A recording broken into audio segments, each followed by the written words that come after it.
وَأَبْشِرُوا بِالْجَنَّةِ الَّتِي كُنْتُمْ تُوعَدُونَ۔ فرمایا جن میں استقامت ہوتی ہے، جو ڈٹ جاتی ہے، جو کہتے ہیں کہ اللہ ہمارا ایک ہے، اللہ کے پیارے حبیب آخری نبی ہیں، جو ڈٹ جاتی ہے، جن میں استقامت ہوتی ہے،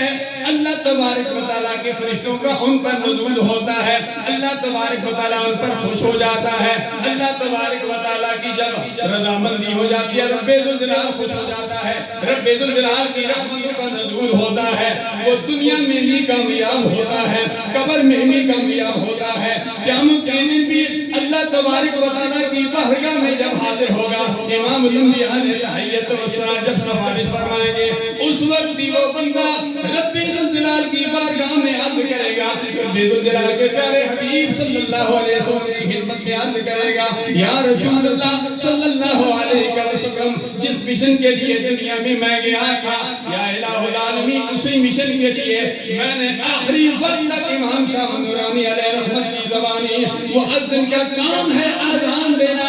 میں نے تو آذان دی تھی، حی علی الصلاۃ، آؤ نماز کی طرف، حی علی الفلاح، آؤ کامیابی کی طرف، آج الحمدللہ العظیم پنڈ سلطانی میں تنظیم اہل سنت جماعت جمعیت علماء پاکستان مرکزی میلاد سے سیرت نبی نے یہ پیغام دیا ہے کہ اے آنے والو، تمہیں بھی اس پہ استقامت عطا کرنی ہے، پیغام دینا ہے، ہمارا کام ہے وَمَنْ أَحْسَنُ قَوْلًا مِّمَّنْ دَعَا إِلَى اللَّهِ وَعَمِلَ صَالِحًا وَقَالَ إِنَّنِي مِنَ الْمُسْلِمِينَ۔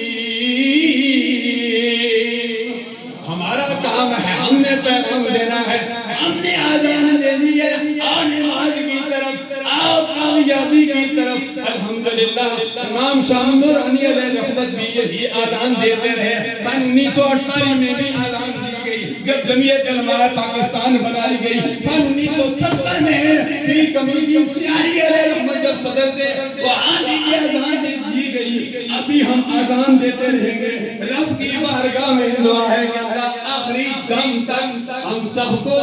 حق کا علم بلند کرنے کی توفیق عطا فرمائے، آمین۔